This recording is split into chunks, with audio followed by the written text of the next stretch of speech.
विद्यार्थी मित्रांनो, सर्वप्रथम वंदनीय राष्ट्रसंत तुकडोजी महाराज, संत गाडगे महाराज आणि संस्थेचे संस्थापक श्री काळे सर आणि व्यासपीठावर उपस्थित असलेले सर्व मान्यवर यांना माझा नमस्कार. आणि सर, सर्वप्रथम मी सांगू इच्छिते की मी यांच्यातलाच एक मुलगा आहे यांच्यातलाच एक मुलगा आहे सर. इथनं माझा प्रवास इथपर्यंत कसा काय आला याच्या मागे थोडं कारण आहे सर. मी आपल्या कॉलेजमध्ये प्रत्येक जो प्रोग्राम होत असतो त्यामध्ये सर भाषण देत असतात, खूप सारे भाषण होत असतात. माझ्यासारखे खूप सारे विद्यार्थी भाषणाला ट्राय करत असतात. आणि सर्वप्रथम सर आपल्याकडे भाषण होते आणि सर सांगते की तुम्हाला काही बनायचं असेल तर तुम्ही आधी म्हणत असते सर, तुम्हाला जर बोलणं शिकायचं आहे त्याआधी ऐकणं शिका, तुम्ही ऑब्झर्वेशन शिका. सर तेच मी आपल्या सरांकडून शिकलो सर. आपला जेवढा काही स्टाफ आहे सर, जे आम्हाला शिकवतात न शिकवतात, जे काही स्टाफ आहे सर, आमच्या समोर त्यांनी भाषण दिलं आहे सर. आणि प्रत्येक सरांनी काहीतरी वेगळी गोष्ट सांगितली आहे सर. जसं बघू शकता सर की इकडं काही सरांनी आम्हाला शांत पद्धतीनं बोलले सर. ते म्हणजे प्रत्येक सरांकडून आम्हाला काही ना काही शिकायला मिळालं सर. प्रत्येक सरांचा बोलण्याचा जो तरीका आहे ते आम्ही ऑब्झर्व केला सर. मी सर मला समजून नाही आलं मी कुठून सुरुवात करू. हे माझं फर्स्ट टाईम आहे, माझं मनोगत व्यक्त करायला आलो. तर सर हे कॅम्पमध्ये नाही का, पहिल्यांदा मी इथे आलो ना तेव्हा मला काहीच आयडिया नव्हता. माझ्या इथं आल्यानंतर सर्वप्रथम मित्र बनले सर दोन, एक राज शाहू आणि एक शुभम माडावी, तो बिमार आहे. तर सर मी इथे आलो पहिल्या दिवशी मला काही समजून नाही आलं. मी गरीब 8 वाजता उठणारा विद्यार्थी सकाळी 5 वाजता उठून राहिले सर. मग मी उठलो आणि पूर्ण शेड्यूल 2-3 दिवस तर काहीच समजलं नाही सर, झोप नाही गेली, काही नाही. त्यानंतर थोडं आम्ही येत गेलो सर, थोडं समजत गेलं आम्हाला कसं काय आहे. मग सर हे कसं इथून आता समजून राहिलं की ते सगळं काय झालं सर. आणि ते जे इथं आल्यावर समजून राहिलं की डिसिप्लिन काय असतं नेमकं. आम्ही खूपदा बघितलं, पिक्चरमध्ये बघतो आपण, जे पिक्चर सांगते ना आपल्याला मिलिटरीचे पाहिले असं आपण उरी, त्याच्या अंदर काय सांगते की डिसिप्लिन काय आहे, मिलिटरीवाल्याची लाईफ कशी आहे, ते म्हणजे कशी डिसिप्लिन राहते. तर सर त्याच्यानंतर नाही का मला इथं येऊन समजलं की काय डिसिप्लिन आहे नेमकं. सकाळी आम्ही उठलो आणि सरांनी आम्हाला 5 वाजताच उठवलं आमचं ब्लँकेट घेऊन. त्यानंतर रनिंगला नेलं जबरदस्ती. त्यानंतर इथं आल्यावर योगा घेतले. आणि सर आमच्या इकडे योगाचा पण सेशन झालं होतं सर. त्यामध्ये पण आम्हाला खूप सारी परफेक्ट माहिती कळली सर. या अगोदर तर आम्ही म्हटलं योगा करायला पाहिजे, योगाच्या नावावर आम्ही काही भलतंच करत होतो. इकडं हात तिकडं हात, आम्हाला वाटलं झाला योगा. पण इथे परफेक्ट माहिती भेटली सर की काय असते योगा नेमकं. याच्या अगोदर योगा माहीत होतं पण कसं काय परफेक्ट, तर इथे येऊन माहीत पडलं सर. आणि आपल्याकडे जे सांस्कृतिक कार्यक्रम झाले हे तर मला माहीतच नव्हतं सर की आपल्याकडे हे सुद्धा कार्यक्रम होत असतात का काय. सर इथे स्नेह संमेलनाचा कार्यक्रम झाला आणि सर मला समजून नाही आलं मी काय बोलू. खूप साऱ्या गोष्टी आहे सर. सर मी मधातून बोलतो, थोडं माफ करा सर. पहिल्या दिवशी आलो ना इथं तर मग कोणीच ओळखीचे नाही सर. पहिलेपासूनच मी मुलगा थोडा भित्रा, मुली म्हटलं मुलासोबत आपलं चालून जाते बोलतो सर मी, पण मुली म्हटलं थोडं व्हायब्रेशन बरोबर नाही वाटत सर, मग याच्या पहिले बोललो नाही. आणि सर इथं आल्यानंतर नाही का आमचे ग्रुप पडले. आम्हाला वाटलं की आमच्या चॉईसनी पडेल ग्रुप, पण सर इथे आम्हाला रॅन्डम लोकांसोबत ग्रुप पडले सर. आमच्या याच्यात कोणी फर्स्ट इयरवाला आलं आणि कोणी सिनियर आलं तर आमची गोष्ट ऐकत नाही जाय. त्याला वाटते काय ज्युनियर मोठे. तर सर मग थोडं असं होत गेलं. Sorry sir. आणि थोडं असं होत गेलं. मग आमचा ग्रुप तर बघू शकता सर, ते लाईन आमचा ग्रुप आहे पूर्ण. याचे चेहरे बघा सर एक वेळा. सगळे ग्रुप मी बघितले सर, सगळं ऑब्झर्वेशन केलं. सगळे ग्रुप शांत पद्धतीने डिस्कस करत होते. फक्त आमचाच एक असा ग्रुप होता सर की यायचं चालूच आहे काही ना काही. हा एक व्यक्ती जर कोणीच व्यक्ती एक असते ना सर, कॅप्टन बोलत असते, कॅप्टनचं सर्व लोक ऐकते. पण इथं समजत नाही जाय सर कॅप्टन कोण आहे. असं वाटते कधी की प्रत्येक जण कॅप्टन आहे, प्रत्येक जण कॅप्टनशिप करून राहिला. आणि सर त्यानंतर ग्रुप पडले सर. ग्रुप पडल्यानंतर नाही का आम्हाला सरांनी कामे दिले. जसं भोगे सरांनी आम्हाला सांगितलं ज्या दिवशी आलो आम्ही त्याच्यानंतरल्या दिवशी आम्हाला सांगितलं संध्याकाळी, नाही त्याच दिवशी सांगितलं संध्याकाळी की आपल्याला कामे करायची आहे, ग्रुपनुसार कामे करायची आहे सर. जसं भांडे घासणे, ग्रुप पाडले तर आम्हाला स्टेज डेकोरेशन, परिसर स्वच्छता हे सगळे आम्हाला कामे पाडून दिली सर. आणि प्रत्येक वेळा प्रत्येक ग्रुपला वेगवेगळे कामे दिली सर. आणि याच्यामध्ये कोण कसं काय आपण काय करायचं बा नेमकं सर. आम्ही म्हटलं मुलं वगैरे होतो, आम्ही म्हटलं भांडे कसे काय घासायचे, मुली घासणार का. काही काही असते ना सर मुली भांडे घासायला सर्वांनी सांगितले तुम्ही पण घासा. जबरदस्ती करते सर, सॉरी जबरदस्ती करते सर. पण तसं नव्हतं सर आमचा ग्रुप. भलेही आमचं ऐकत नाही जाय, पण ते मुली भांडे घासून घेत जाय आणि बाकीचे जे कामे मुलीचे ते मुलीच करत जाय सर स्वतः. आणि त्याच्यानंतर सर माझं स्टेज डेअरिंग वाढण्याचं कारण म्हणजे माझ्या ग्रुपमधल्या प्रत्येक मुली आहेत त्या पण माझ्यासारख्या आहे सर. मी म्हटलं मला तर माझेच सोबती भेटले. मग मी नाही का सर तुम्हाला सांगितलं होतं ना अगोदर की सर लोक जे बोलले आमच्याकडे सरच नाही तर मॅडम पण बोलल्या. आणि मी त्यांना पण ऑब्झर्व केलं की मॅडम कशा पद्धतीने बोलत आहेत. त्यांचा जो प्रेमळ पद्धतीने बोलते मॅम त्यांचं मी बघितलं, ऑब्झर्वेशन केलं. आणि मला वाटलं की मुलींना पण तसं म्हटलं तर आवडेल. मग मी त्या पद्धतीने बोलण्याचा प्रयत्न केला. आणि सर मग प्रत्येक मुलगी नाही का अशा ऐकून राहिल्या जसं काय मी मेन आहे सर. त्याच्यामुळे मला कॉन्फिडन्स भेटला.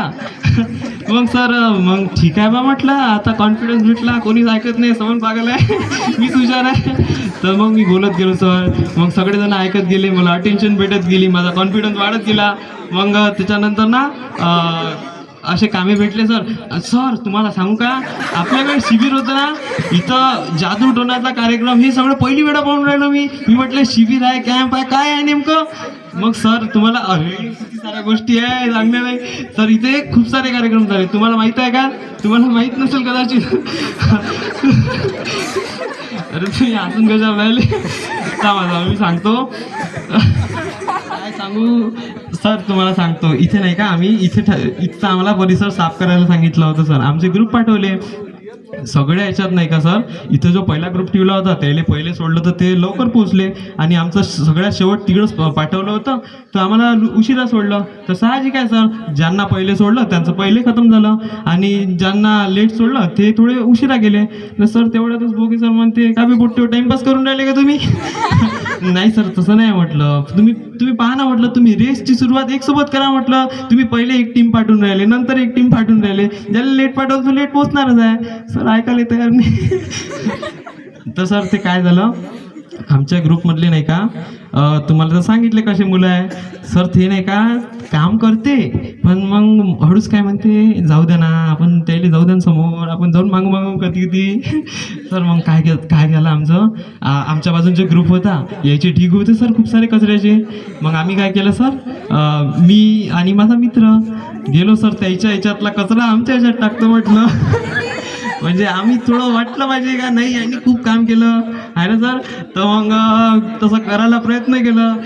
1-2 ढीग उचलले, तिसऱ्या ढीगला नाही का मला हिने नाही का मला वाटलं सर बघा म्हणे आपल्या ग्रुपला हे कचरा चोरून राहिले म्हणे. अरे वा म्हटलं काय झालं. नाही म्हटलं मी ताई म्हटलं मी एका जागी जमा करत होतो म्हटलं, मी सर्वांसाठी काम करून राहिलो. नाही तू तुझ्या ह्याच्यात निघून राहिला म्हणे. नाही म्हटलं तसं नाही. मग काहीतरी झालं सर, शांत केलं मग ते झालं सर. त्याच्यानंतर नाही का काय सांगू सर, इथं आम्हाला परिसर स्वच्छता दिलं सर. इथं कार्यक्रम झाले सर, शायरी. आधी तो भजनाचा कार्यक्रम होता ना आपल्याकडे सर, भजनाचा कार्यक्रम होता. सगळे सर आले होते, सगळे स्टाफ वगैरे. मी रोशन परतिती सरला विचारलं सर इथं तबला पेटी दिसत आहे म्हटलं. मी पण त्याच बॅकग्राऊंड मधला आहे म्हटलं, माझ्या परिवारात पण असं असते म्हटलं, भजन पूजनचा कार्यक्रम असते, आम्हाला सर्वांना काही ना काही येते सर. तर इथे स्टेजवर बसले आणि एवढे सारे मुलं बसले बा याच्यातले आमच्यातलेच काही मुलं बसले इथे स्टेजवर. मी म्हटलं एवढे भजनं म्हणते की काय. मग सर असं झालं, मी माझा कॉन्फिडन्स थोडा लूज झाला. त्यानंतर पेटीवर एक मुलगा बसला, मला वाटलं हा प्रोफेशनल असन काही, यानं दाखवलं नाही आतापर्यंत काय त्याला पेटी किटी वाजवता येते. मग तो बसला आणि लावला त्यानं सूर मारून राहिला धापा. मी म्हटलं याच्यासमोर अरे ना काहीच नाही म्हणते. मग आणि तबल्यावाला होता चांगला, तबल्यावाला मस्त साथ देत आहे, कुठचं आहे काय माहीत. आणि मग माईकमध्ये म्हणून राहिले. याच्यामध्ये नाही का सर काही मुलींनी प्रयत्न केला गाणं म्हणायचा. तर मग त्यांना ऐकलं आणि मला असं वाटलं की हा तर खूप छान म्हणत आहे, यांना माहीत असेल काही किंवा बोलावलं असेल बाहेरून कुठून गाणं म्हणासाठी स्पेशल. तर ते झालं. आणि त्याच्यानंतर नाही का त्यांना जे साथ करणारी होती बाकी मंडळी बसली होती अदर, सर तुम्ही बसले आहे ना, तिथपासून पूर्ण असा स्टेज भरून होता. इथं पेटीवाले, इथं तबलावाले आणि दोन सेंटरमध्ये त्या दोन मुली. मग ते बसले सर. इथं काय करून राहिलो मी? सॉरी, माफ करा सर, हे काय दिमागात ते. तर मी ना आधी माझा पाय कापत होता, आता पुरी बॉडी कापून राहिली. तर झालं, मी कुठं होतो? हां हो, सेंटरवर होतं सर. हे मुली बसल्या आणि बाकीचं काय हे सूर लावून राहिले, ताल लावून राहिले आणि बाकीचे पाहून राहिलं होतं, ये चालले एका साईडनं, हे इकडं चालले. मी म्हटलं नाही भाऊ, हे इथं काही प्रोफेशनल आहे नाही, इथं जमते आपला बुत्ता. तर मग मी सरांना विचारायला गेलो, परतेती सरांना, की सर कसं काय, इथं काही करता येईन का, तुला येते का म्हणे, मग तू कर म्हणे, तू करू शकता ना वाटते ना तुला. तर हो सर म्हटलं, मी करू शकतो म्हटलं. ठीक आहे, आता तयारी झाली. माझ्या मित्राला म्हटलं, भाऊ मी जातो म्हटलं, आता व्हिडिओ काढतो म्हटलं. तर मग ठीक आहे म्हणे. मस्त तेवढ्यातच नाही का मी तिथं बसलो, तिकडून मग मान्यवर आले. मग मी म्हटलं जाऊ द्या, आता पुढं पाहू. ठीक आहे, मग झालं. मग फास्ट सांगतो सर, थोडं मी वेळ खात आहे, मला माफ करा सर्वप्रथम. सर सांगू ना, सांगू ना. हां, तर सर इथं मान्यवर आले आणि सर मला नाव नाही माहीत आपल्या कॉलेजच्या बऱ्याचशा सरांचं, मी बोट करून सांगू का? सर कुठे गेले? सर तुम्ही भजन म्हटलं सर, तुम्ही गाणं म्हटलं, मला माहीतच नव्हतं की आपल्या कॉलेजमध्ये सुद्धा म्हणजे प्रोफेशनल गायक आहे. सर इथं आल्यावर माहीत पडलं की भजन पूजन काळे सर सुद्धा. आणि सर खूप सारे सरांना मी बघितलं, अरे बापरे म्हटलं, हे हा चेहरा तर मी बघितलाच नव्हता म्हटलं याच्या पहिले आपल्या कॉलेजचा. एवढं वाजलेलं कॉलेज आहे, एवढे प्रोफेशनल लोक आहे. डान्स करते का? अरे सर काल प्रत्यक्ष पाहिला आम्ही, पूर्ण सर काय भिडले होते. मी म्हटलं हे तर प्रोफेशनलच डान्सर आहे. आणि सर आपली ऑडियन्स सुद्धा कमी नाही, ऑडियन्स ना वा पुरा माहोल बनवला होता. हो, आणि सर नाटकलो काय बोलू, सगळ्या गोष्टी आहे. काय एखादा किस्सा आठवण नाही येत. हो सर, आम्ही नाही का इकडे बाहेर गेलो होतो गाव साफ करायसाठी, स्वच्छता करायसाठी. तर तिथंही आमचा ग्रुप बा खतरनाक, तुम्हाला अगोदर सांगितलं, हे जे इकडं होतो आम्ही कचरा सावळत, तशा टाईपच आमची गोष्ट झाली. तर आमचा ग्रुप एका साईडने होता, आम्ही ग्रुप पाडले, भोगे सरांनी ग्रुप पाडले आणि मग झालं. सर मी सॉरी सर, मी टाईम काढा थोडा. सर भोगे सरांनी मग ग्रुप पाडले. तर मग आमच्या ग्रुपमध्ये आम्ही डिस्कशन केलं. आम्ही पहिले तर बघितलं बाकीचे डिस्कशन करत होते, मग मी म्हटलं यार आपण काही करू ना असं. तर मग आलो, म्हणते काय तुम्ही इकडं पहा म्हणते, इथून सरळ भाग आहे म्हणते, इथं जास्त कचरा नाही आहे, आपण नाही का इथंच जाऊ म्हणते. मग पहिले जाऊन तिथं तयार राहिलो सर आम्ही. मग भोगे सर म्हणे आले ना, लागा कामी लागा. मग कामी लागलो सर आम्ही. इकडं तिकडं कचरा असला आणि त्याच्यात काय म्हणते, अभि आणू का म्हणते मंगांच्यासारखा कचरा. राहू दे बा, त्याच दिवशी जातं. मग आम्ही जर चालं तिथं, म्हटलं व्हिडिओ काढायच्या वेळेस समोर आमच्या ग्रुपमधले बरेचसे लोक व्हिडिओ काढते ना, चाल तिथं जाऊ म्हणते. बरं हे झालं सर मजाकीचं. पण आम्हाला इथे येऊन नाही का, हो सर, हे तिथे येऊन नाही का सर आम्हाला काम करावं लागलं आणि आम्हाला मनातून आनंद झाला सर की इथे येऊन आम्ही ग्रामसेवा करून राहिलो. कधी ना घरचा झाडू उचलणारा व्यक्ती म्हणजे मी, आम्ही कचरा सवय लागत आहे सर आम्हाला चांगल्या. आणि इथे येऊन नाही का सर हे व्यायाम वगैरे सकाळी करून घेतलं, योगा करून घेतलं, एवढे सारे सेशन झाले. आमच्यात बसण्याची कॅपॅसिटी नव्हती सर बसण्याची, तरी पण आमच्याकडून लेक्चर करून घेतले. सुरुवातीच्या 2-3 दिवसात आम्हाला काही जाणवलं नाही, सापडलं नाही, म्हणजे वाटत नव्हतं सर आम्ही बसू शकणार की काय. मग सरांनी थोडे लेक्चर होऊ दिले, त्याच्यानंतर ब्रेक दिला. मग असं करून आम्हाला सर आता सवय झाली सर. आता तुम्ही अर्धा तास का बोलले ना माझ्यानंतर, तरी पण आम्ही बसू शकतो, आनंदाने ऐकतो सर. सॉरी अर्धा तास नाही सर, तुम्ही कितीही बोलू शकता. माफ करा सर, माझ्या हात दुखरेल त्याचा. सर थोडंसं जास्त होतं सर, मी खुलकवण्याचा प्रयत्न करताय, खूप साऱ्या गोष्टी आहेत सर. नाही सर तसं काही नाही सर, तुमचं महत्त्वाचं आहे सर. कारण सर माझं तेच काम आहे, तुम्हाला ऑब्झर्व करणं, शिकणं, कारण हेच करत आलो म्हणून सर इथून माझा प्रवास इथपर्यंत आला सर. फरक असतं सर, हे आपल्या कॉलेजचीच आहे सर सगळी कृपा. कारण सर तुम्हाला माहीत नसेल, तुम्हाला पहिल्यांदा पाहताय. सॉरी सर, सॉरी, वाईट नको मानून. नाही प्राचार्य सरांना माहिती आहे सर, त्यांचा तर माझ्यावर खूप मोठा प्रभाव पडला, ते सरपंच आहे गावाचे. सर पेटे सर, हो सॉरी मी माझं लक्ष नव्हतं. हो सर, सॉरी सर. सर प्राचार्य सरांना मी म्हणजे यांना खूप वेळा बघितलं सर, यांच्याकडे पाहून ज्या पद्धतीने शांत पद्धतीने बोलतात मी ऑब्झर्व केलं की नेमकं बोलून राहिले सर, यांच्या बोलण्याचं ट्युनिंग काय आहे. मी म्हटलं मी स्वतः अशी प्रॅक्टिस करून बघतो म्हटलं.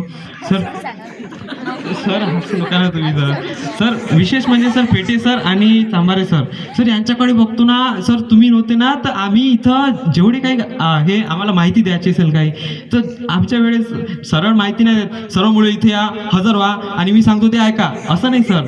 काही मजाक करत होते, थोडं बरं वाटत होतं. आणि सर यांच्या पण बोलण्याचा ट्युनिंग बघितला सर तर कॅरेक्टरमध्येच घुसते सर हो भोगे सर आणि हे तांबारे सर, सॉरी सर मी आता होत आहे, तांबारे सर आणि पेटे सर यांचं सांगतो सर, आमच्यासोबत एवढे कनेक्ट झाले आहे सर की आम्हाला म्हणजे कुठं नाही पकडते सर, बराबर आमची मजा घेते सर, बहुत मस्त वाटते सर. यांच्या बोलण्याचा ट्युनिंग सर, मी ट्युनिंग म्हणून राहिलो म्हणजे खरीच सर मी बोलण्याचं ऑब्झर्व केलं.